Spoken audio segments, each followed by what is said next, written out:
Hello students, आप सबको अपनी एनसीईआरटी साइंस चैनल में स्वागत करती हूँ।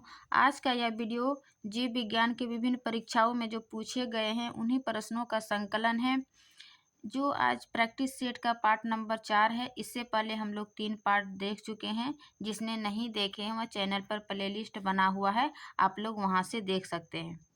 यह वीडियो आने वाले बीपीएससी 4 या किसी भी टीचिंग एग्ज़ाम के लिए काफ़ी महत्वपूर्ण है, क्योंकि यह जो हम जीव विज्ञान का जो प्रैक्टिस सीरीज लाते हैं ये किसी न किसी एग्ज़ाम में पूछे गए प्रश्न हैं। उस प्रश्नों से हमें आने वाले एग्ज़ाम में काफ़ी महत्वपूर्ण होता है। चलिए शुरू करते हैं आज की क्लास। आज की क्लास है क्वेश्चन नंबर 21 से कि पक्षमाभिका यानी सीलिया नहीं पाई जाती है, यानी किसमें नहीं पाया जाता है। इसमें ऑप्शन है प्रोटोजोआ, एनेलिडा, मोलस्का और आर्थ्रोपोडा। तो सीलिया जो है, सीलिया एक बाल जैसी संरचना होती है जो कि मतलब कोशिका के शरीर के बाहर आसपास के तरल पदार्थों में फैलती है। इसका सीलिया का यूज जो है ये गति करने में या फिर भोजन के अवशोषण करने में इसका सीलिया का उपयोग किया जाता है। तो इसमें से जैसे प्रोटोजोआ, इसमें सीलिया पाई जाती है जो कि इसको गति करने में सहायक है। फिर एनेलिडा में क्या होता है, इसमें पार्श्वपाद होता है, यानी कि पहले इसका आगे वाला पोर्शन आगे बढ़ता है, फिर पीछे से मतलब धक्के के रूप में आगे बढ़ता है। इस प्रकार इसमें क्या होता है, पार्श्वपाद होता है। तो ये भी एक प्रकार के सीलिया के तरह ही काम करता है, यानी गति प्रदान करने के लिए। फिर मोलस्का में भी ये पेशीय पाद होता है, यानी ये पेशीय अंग से ये आगे की ओर गति करता है। लेकिन आर्थ्रोपोडा में जो है, आर्थ्रोपोडा में इसमें क्या होता है, संधिपाद होता है। मीन्स आर्थ्रोपोडा में जितने भी कीड़े मकोड़े आते हैं ये सभी आर्थ्रोपोडा संघ के प्राणी में आ जाता है। तो इसमें क्या होता है, संधिपाद होता है, यानी इसमें पैर पाए जाते हैं। तो इसमें सीलिया नहीं पाए जाते हैं। तो क्वेश्चन नंबर 21 का यही पूछ रहा है कि इनमें से किसमें सीलिया नहीं पाई जाती है। तो इसका आंसर सी हो जाएगा, यानी आर्थ्रोपोडा में सीलिया नहीं पाई जाती है, क्योंकि इसमें संधिपाद होता है। बाकी सभी में सीलिया पाई जाती है। फिर क्वेश्चन नंबर 22 कि बुक लंग्स यानी फेफड़ा पाया जाता है। बुक लंग्स किसमें पाया जाता है। तो इनमें सभी ऑप्शनों में देखा जाए, मेढक, चिड़िया, कुत्ता, ये सब क्या है, मैमल्स वर्ग में आते हैं। और बिच्छू जो है ये आर्थ्रोपोडा संघ में आते हैं। आर्थ्रोपोडा जैसे कि बिच्छू, कीड़े मकोड़े, इसमें से बिच्छू, मकड़िया। ये बुक लंग्स क्या है, यह एक प्रकार के श्वसन का एक प्रकार है जो कि आर्थ्रोपोडा में ही मौजूद होता है, यानी कीड़े मकोड़े में ही मौजूद होता है। तो इनमें से आर्थ्रोपोडा संघ के प्राणी कौन सा है, तो बिच्छू, यानी इसका सही 22 का सही आंसर हो जाएगा बी, बिच्छू। क्योंकि आर्थ्रोपोडा संघ प्राणी में क्या होता है, बुकलंग्स पाई जाती है। बुकलंग्स क्या है, यह एक श्वसन का प्रकार है। तो इस प्रकार 22 का हो जाएगा बी। फिर हम देखते हैं 23 नंबर कि पुरुष लिंग का निर्धारण मनुष्य में कौन सा क्रोमोसोम करता है। हम सभी जानते हैं कि मनुष्य में क्रोमोसोम की संख्या जो है वो 46 होती है, जो कि 23 जोड़ों में देखते हैं। उनमें से 22 जोड़ा जो है ऑटोमोसोम होता है, यानी मेल और फीमेल में एक समान गुण होता है। और जो 23वां जोड़ा होता है उसमें से मेल में XY और फीमेल में XX पाए जाते हैं। तो यदि वाई मेल का, यानी ये मेल और ये फीमेल, यदि मेल का YX से फर्टिलाइज होता है तो Y और X, यानी ये क्या होगा, मेल, और वही X और X फर्टिलाइजेशन होगा तो XX यानी फीमेल होगा। तो इनमें से पूछ रहा है कौन सा क्रोमोसोम पुरुष लिंग के निर्धारण मनुष्य में कौन सा क्रोमोसोम करता है। तो इसमें से हो जाएगा Y, क्योंकि मेल में XX, फीमेल में XX है, और मेल का Y आएगा तब न XY और लिंग का निर्धारण करेगा। नहीं तो फिर X है तो X ही आ जाएगा, यानी फीमेल आ जाएगा। तो इसका सही 23 का आंसर हो जाएगा Y। फिर है 24, क्वेश्चन नंबर 24 कि जहरीली छिपकली है, इनमें से कौन सा जहरीली छिपकली है ये बताना है। तो इसका 24 का हो जाएगा सी, हेलोडर्मा। ये हेलोडर्मा जो जहरीली छिपकली के श्रेणी में आते हैं, तो 24 का हो जाएगा सी। फिर है क्वेश्चन नंबर 25 कि खुला रक्त परिसंचरण तंत्र पाया जाता है। यानी खुला रक्त परिसंचरण तंत्र किस में पाया जाता है? खुला रक्त परिसंचरण तंत्र में क्या होता है कि इसमें जब रक्त का जब हृदय में पंप होता है तो इसमें एक गुहा से गुजरता है, जिस गुहा को साइनस कहते हैं। इसमें कोई धमनी और शिरा नहीं होता है, इसलिए इसको खुला रक्त परिसंचरण तंत्र कहते हैं। और ये अधिकतर अर्थोपोडा और मोलस्का के श्रेणी में खुला रक्त परिसंचरण तंत्र पाया जाता है। तो इनमें से केंचुआ सरीसृप, केंचुआ जो है वो एनेलिडा में आ जाएगा। सरीसृप में टोड, ये भी मेढक का ही है, लार्वा होता है। और कॉकरोच जो है ये किस श्रेणी में आ जाएगा? अर्थोपोडा में, जो कि कीड़े मकोड़े आते हैं, तो ये कॉकरोच भी कीड़े मकोड़े के श्रेणी में आ जाता है। तो कॉकरोच में कौन सा परिसंचरण तंत्र पाया जाएगा?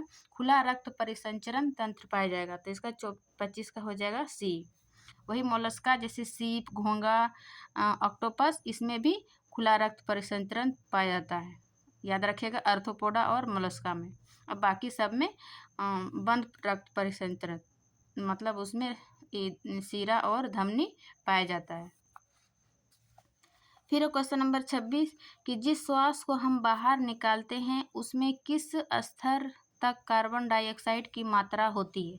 यानी कि हम कितना वातावरण से कार्बन डाइऑक्साइड लेते हैं। श्वास के दौरान हम क्या लेते हैं? ऑक्सीजन लेते हैं और कार्बन डाइऑक्साइड छोड़ते हैं। तो यही पूछ रहा है कि कार्बन डाइऑक्साइड मतलब कितना छोड़ते हैं वातावरण में।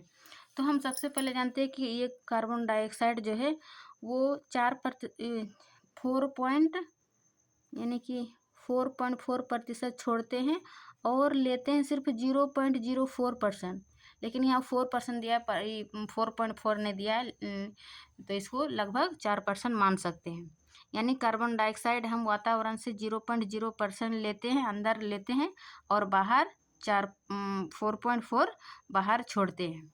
वही अगर ऑक्सीजन का हम देखें तो ऑक्सीजन जो है, हम जितना ऑक्सीजन वातावरण में है यानी 21% हम ऑक्सीजन लेते हैं, लेकिन उसको हम बाहर 16.4% बाहर करते हैं। इस प्रकार ऑक्सीजन और कार्बन डाइऑक्साइड का देखें कि ऑक्सीजन में वातावरण में 21% है, तो हम 21% ही ऑक्सीजन ग्रहण करते हैं, लेकिन 16.4% बाहर हम छोड़ते हैं।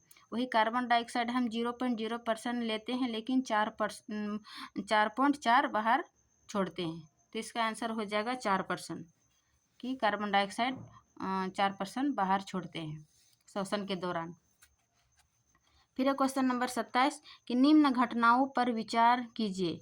यानी पहला सरीसृप, यानी कौन सा पहला आया है? पहला सरीसृप, पहला कीट, कवच वाले जीव, या फिर पहला स्तनधारी? उपरोक्त घटनाओं को पृथ्वी पर उनके उत्पन्न होने के काल क्रमानुसार व्यवस्थित कीजिए तथा नीचे कूटों में से सही उत्तर का चयन कीजिए। मतलब काल क्रमानुसार यानी समय के अनुसार कौन सबसे पहले आया और कौन सबसे बाद में आया है? तो इसका आंसर हो जाएगा सबसे पहले, जैसे ये कवच वाले जीव आते हैं, उसके बाद फिर पहला कीट आते हैं, फिर है पहला सरीसृप, फिर लास्ट में पहला स्तनधारी, यानी 27 का हो जाएगा सी। फिर क्वेश्चन नंबर 28 में आते हैं कि मेंडल ने अपने चिर प्रतिष्ठित वंशागति नियमों को प्रतिपादित करने में जिस जीवधारी का उपयोग किया वह था। मतलब मेंडल ने किस जीव को अपने प्रयोग में, जैसे मेंडल को वंशागति का नियम दिया, तो किस पर? इसने गॉर्डन बी यानी मटर पर ये वंशागति का नियम प्रतिपादित किया था। इन्होंने 7 वर्षों तक लगातार इस पर शोध किया और मटर के 7 लक्षणों को मेंडल ने दिया। तो इसका आंसर हो जाएगा 28 का सी, गार्डन पी। फिर है क्वेश्चन नंबर 29 कि सूची 1 और सूची 2 को सम्मिलित कीजिए और सूचियों के नीचे दिए गए कूट की सहायता से सही उत्तर का चयन कीजिए। जैसे डार्विन ने कौन सा सिद्धांत दिया था, फिर लेमार्क, फिर ह्यूगो डी व्रीज, फिर ऑपेरिन। तो डार्विन जो है विकासवाद और प्राकृतिक वर्ण जिसको बोलते हैं, तो इसका ए का हो जाएगा ये प्राकृतिक वर्ण का सिद्धांत या फिर विकासवाद का सिद्धांत। ये किसने दिया था? डार्विन ने। फिर वही लेमार्क ने उपार्जित लक्षणों की वंशागति, लेमार्क ने दिया था उपार्जित लक्षणों की वंशागति, यानी कि जिस जिस अंगों का ज़्यादा यूज होता है वही ज़्यादा विकसित होते हैं, और जिस अंगों का कम यूज होता है वे धीरे धीरे खत्म हो जाते हैं या फिर कम विकास होता है। तो ये लेमार्क का उपार्जित लक्षणों की वंशागति था। फिर है ह्यूगो डी व्रिज, ये उत्परिवर्तन का नियम दिया था। और ऑपेरिन जीवन की उत्पत्ति, यानी जीवन की उत्पत्ति कैसे हुई है, तो ऑपेरिन ने जैसे अकार्बनिक पदार्थ से ही जीवन की उत्पत्ति हुई है, ये ऑपेरिन ने कहा था। तो इस प्रकार इसका 29 का हो जाएगा ए, यानी डार्विन का हो जाएगा प्राकृतिक वर्ण, लेमार्क का हो जाएगा उपार्जित लक्षणों की वंशागति, और ह्यूगो डी व्रिज उत्परिवर्तन, और ऑपेरिन जीवन की उत्पत्ति। इस प्रकार 29 का हो जाएगा ए। फिर हम आगे देखते हैं कि क्वेश्चन नंबर 30, क्रायोप्रिजर्वेशन एक तकनीक है जिसमें उपयोग किया जाता है। ये क्रायोप्रिजर्वेशन क्या है, एक तकनीक है जिसमें कि जिसमें जैविक सामग्री जैसे कि ऊतक, सेल का ऊतक या अंगों को लंबे समय तक कम तापमान पर रखा जाता है, जिससे कि इसको द्रव नाइट्रोजन में -196 डिग्री पर रखा जाता है। तो इसका 30 का हो जाएगा बी, जो बहुत कम तापमान पर इसको सुरक्षित रखने के लिए किसी भी जीव का ऊतक या फिर उसके अंग को इस -196 डिग्री सेल्सियस पर रखा जाता है। तो इसका 30 का हो जाएगा बी। फिर हम देखते हैं आगे क्वेश्चन नंबर 31 कि माइकोरोजा एक सहजीवी प्रबंधन है, यानी माइकोरोजा किस किस का बीज बंधन है। तो इसका हो जाएगा फंगस और पौधे के मध्य, यानी फंगस और हायर प्लांट जो होता है उसके रूट का ये सहजीवी संबंध होता है। ये फंगस क्या करते हैं, ये प्लांट की जड़ों पर मतलब आश्रित रहते हैं, और ये अपना कवक जाल से क्या करते हैं, जल तथा आसपास का जितना भी मिनरल न्यूट्रिएंट्स होता है ये पादप को देता है, और ये दोनों एक दूसरे के विकास में सहायता करता है। और कवक क्या, रूट क्या करता है, ये जितना भी ऑर्गेनिक मॉलिक्यूल्स होते हैं ये कवक को देता है। इस प्रकार माइक्रोजा जो है कवक और पौधे के बीच सहजीवी संबंध बनाता है। तो इस 31 का हो जाएगा सी।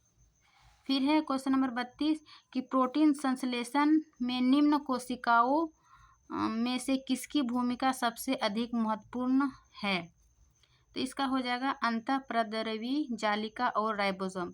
चूँकि जो इंडोप्लाज्मिक रेटिकुलम जो होता है वो दो प्रकार के होते हैं, एक रफ इंडोप्लाज्मिक रेटिकुलम और एक स्मूथ इंडोप्लाज्मिक रेटिकुलम। तो प्रोटीन का संश्लेषण रफ इंडोप्लाज्मिक रेटिकुलम में होता है, क्योंकि उसमें जो है राइबोसोम पाया जाता है, इसीलिए इसका आंसर हो जाएगा अंतःप्रद्रवी यानी इंडोप्लाज्मिक रेटिकुलम और राइबोसोम। 32 का बी, क्योंकि यही इसी में राइबोसोम पाया जाता है इसलिए इसको रफ इंडोप्लाज्मिक रेटिकुलम कहते हैं, और ये प्रोटीन संश्लेषण के लिए महत्वपूर्ण भूमिका रहता है। तो 32 को हो जाएगा बी। फिर हम देखते हैं आगे क्वेश्चन नंबर 33 कि अति विवादास्पद भ्रूणीय स्टेम कोशिकाओं के विकल्प के रूप में कौन बायोएथिकल विवादास्पद शोध है स्टेम कोशिकाओं का, यानी कि विवाद के स्थिति में इनमें से कौन सी सेल जो है बायोएथिकल होता है। तो इसका आंसर हो जाएगा अस्थि मज्जा में जो व्युत्पन्न स्टेम सेल है, इसका आंसर हो जाएगा। स्टेम सेल जो है ये किसी भी कोशिकाओं को मीन्स ग्रोथ करने में ये ग्रोथ कर सकते हैं स्टेम सेल से, तो इसलिए इसका आंसर हो जाएगा अस्थि मज्जा से व्युत्पन्न स्टेम सेल। फिर क्वेश्चन नंबर 34 कि प्रत्यस्थ यानी इलास्टिक ऊतक जो हड्डियों को एक साथ पकड़े रहते हैं उसे क्या कहते हैं। तो इसका आंसर हो जाएगा लिगामेंट। लिगामेंट में क्या होता है, अस्थि और अस्थियों से के जोड़ को, अस्थि से अस्थियों को मिलाने वाले को लिगामेंट कहते हैं। और वहीं अगर टेंडन पूछ जाए तो अस्थियों को मांसपेशियों से जोड़ते हैं उसको टेंडन कहते हैं, टेंडन। अस्थियों को मांसपेशियों से जोड़ने वाले को टेंडम कहते हैं। लेकिन यहाँ पूछ रहा है प्रत्यस्थ ऊतक जो हड्डियों को एक साथ पकड़े रहते हैं, यानी हड्डियों को एक हड्डी को दूसरे हड्डियों से जोड़ते हैं, उसको लिगामेंट कहते हैं, यानी स्नायु। तो 34 का हो जाएगा ए। और फाइब्रिन जो है, ये फाइब्रिन एक प्रकार का प्रोटीन है जो रक्त के थक्के बनाकर रक्तस्राव को रोकने और उसको भरने में मदद करता है। ये फिर मांसपेशिया ऊतक, तो मांसपेशिया है, तंतुमय ऊतक। फिर हम क्वेश्चन नंबर 35 देखते हैं कि हाल ही में प्रथम बार किस देश के वैज्ञानिकों ने स्टेम सेल्स से मनुष्य की लीवर कोशिकाओं की रचना की। स्टेम सेल अभी हम बताए कि एक विशेष प्रकार की कोशिकाएं होती है जो इससे किसी भी प्रकार की मतलब कोशिका या अंग बनाया जा सकता है। तो इसका हाल ही में जो किस देश के वैज्ञानिकों ने एक मनुष्य के लीवर की कोशिकाओं की रचना की, तो इसका आंसर होगा जापान। जापान में क्या स्टेम सेल की मदद से क्या की, ये मनुष्य के लीवर कोशिकाओं की रचना की। तो 35 का हो जाएगा सी। फिर है 36 नंबर कि निम्न में से कौन सा कोशिकांग आनुवांशिकी अभियांत्रिकी से संबंधित है, यानी इनमें से कौन सी कोशिकाएं जो है वो जेनेटिक इंजीनियरिंग में यूज किया जाता है। तो इसका आंसर हो जाएगा प्लाज्मिड, जो कि बैक्टीरिया में पाया जाता है। ये एक्स्ट्रा क्रोमोसोम होता है, इसी को जेनेटिक इंजीनियर में यूज किया जाता है। फिर क्वेश्चन नंबर 37 कि जीव दरों में सर्वाधिक पाया जाता है, यानी कि जीव दर जैसे कोशिकांग होता है, तो उसके अंदर सबसे ज़्यादा क्या पाया जाता है, जल, यानी उसके अंदर सबसे ज़्यादा जीव दरों के अंदर सर्वाधिक मात्रा में जल पाया जाता है। फिर है क्वेश्चन नंबर 38 कि क्रोमोसोम में पाया जाता है, कि क्रोमोसोम में क्या पाया जाता है। तो इसका आंसर हो जाएगा डीएनए भी पाया जाता है, आरएनए में पाया जाता है, और हिस्टोन और नॉन हिस्टोन, यानी चारों पदार्थ इसमें क्रोमोसोम में पाए जाते हैं। डीएनए, आरएनए, हिस्टोन और नॉन हिस्टोन प्रोटीन। तो इसका आंसर हो जाएगा डी। फिर स्तनधारियों में लेडिंग सेल पाया जाता है। लेडिंग सेल किस में पाया जाता है, तो ये मेल में विरिसन में लेडिंग सेल पाया जाता है, जो कि मेल हार्मोन जैसे टेस्टोस्टेरोन जो है मेल हार्मोन, उसको मतलब वृद्धि करने में ये लेडिंग सेल्स हेल्प करता है। इसका 39 का हो जाएगा बी, विरिसन। फिर है 40 नंबर प्रोकैरियोटिक से यूकैरियोटिक भिन्न है, यानी प्रोकैरियोटिक और यूकैरियोटिक सेल में क्या अंतर है। तो इसकी सबसे बड़ी अंतर है कि अस्पष्ट झिल्ली की अनुपस्थिति, यानी प्रोकैरियोट्स जो होता है इसमें अस्पष्ट केंद्रक नहीं होता है, जबकि यूकैरियोट्स में एक अस्पष्ट केंद्रक होता है। और प्रोकैरियोट जो है ये मतलब प्रायः एक कोशिकीय होती है, जैसे कि बैक्टीरिया, ब्लू ग्रीन एल्गी, ये सब प्रोकैरियोट में आते हैं। वही यूकैरियोट में जो इसमें अस्पष्ट केंद्रक होता है, इसमें बहुकोशिकीय जैसे पादप एवं जंतु, ये सभी यूकैरियोट सेल में आ जाएगा। तो इसका 40 का हो जाएगा ए। फिर हम आगे देखते हैं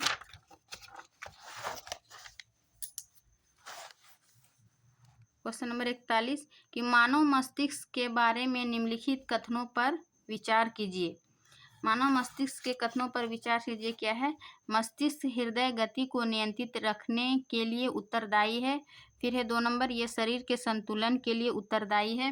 नीचे दिए गए कूट से सही उत्तर चुनिए। जैसे कि मस्तिष्क के हृदय की गति को नियंत्रित रखने के लिए उत्तरदायी है। मस्तिष्क का हम 3 पार्ट बताए थे, अग्र मस्तिष्क, मध्य मस्तिष्क और पश्च मस्तिष्क। तो पश्च मस्तिष्क में जो मेडुला भाग है वो किसी भी अनिच्छिक क्रिया जो होती है हमारे शरीर में, जैसे हृदय का धड़कना, श्वसन, पाचन, ये सब क्या है, अनिच्छिक क्रिया। तो मस्तिष्क में हृदय गति को नियंत्रित करने के लिए हमारे मस्तिष्क का पश्च मस्तिष्क में जो मेडुला है वो क्या, तो मस्तिष्क के बारे में ये कथन सही है। फिर है यह शरीर के संतुलन के लिए उत्तरदायी है, यानी हमारे मस्तिष्क का पश्च मस्तिष्क का ही भाग है सेरिबेलम, ये क्या करते हैं, ये हमारे शरीर को संतुलित रखने के लिए उत्तरदायी होता है। तो इस प्रकार ये मस्तिष्क के बारे में दोनों कथन सही है, यानी इसका एक कथन 1 और 2 दोनों सही है। फिर क्वेश्चन नंबर 42 कि निम्नलिखित युग्मों में से कौन सा सही सुमेलित है। इसमें दिया चिकित्सा की शाखा और मानव अंग, यानी कौन सा चिकित्सा किस अंग के लिए सही है। जैसे है कार्डियोलॉजी, ये श्वसन तंत्र, या फिर गैस्ट्रोएंटेरोलॉजी मूत्र तंत्र, या फिर यूरोलॉजी पाचन तंत्र, न्यूरोलॉजी तंत्रिका तंत्र। तो कार्डियोलॉजी जो है, कार्डियोलॉजी जिसमें हृदय संबंधी जो विकार होता है उसके बारे में स्टडी किया जाता है। तो ये तो गलत है, सही सुमेलित है कीजिए। तो कार्डियोलॉजी ये गलत हो जाएगा क्योंकि ये हृदय संबंधी विकार को स्टडी करता है, यहाँ दिया हुआ श्वसन तंत्र। फिर वही एंटरोलॉजी, ये पाचन संबंधी जो विकार होता है उसके बारे में स्टडी किया जाता है। फिर यूरोलॉजी में क्या होता है, मूत्र प्रणाली में जो भी विकार होता है, प्रॉब्लम होता है, उसके बारे में स्टडी किया जाता है। इस प्रकार ये तीनों गलत है। और न्यूरोलॉजी में क्या होता है, ये तंत्रिका तंत्र से जितनी भी विकार होता है, समस्या होती है, उसके बारे में स्टडी किया जाता है न्यूरोलॉजी में, तंत्रिका तंत्र से संबंधित। तो इसका 42 का सही हो जाएगा डी, बाकी ये तीनों गलत है। फिर है क्वेश्चन नंबर 43 कि लिपिड्स का पाचन निम्नलिखित में से कुछ की उपस्थिति में होता है। यानी लिपिड का पाचन किसकी उपस्थिति में होता है, जैसे दिया है पित्त अम्ल या लाइपेज, पेप्सिन, इनमें से कौन।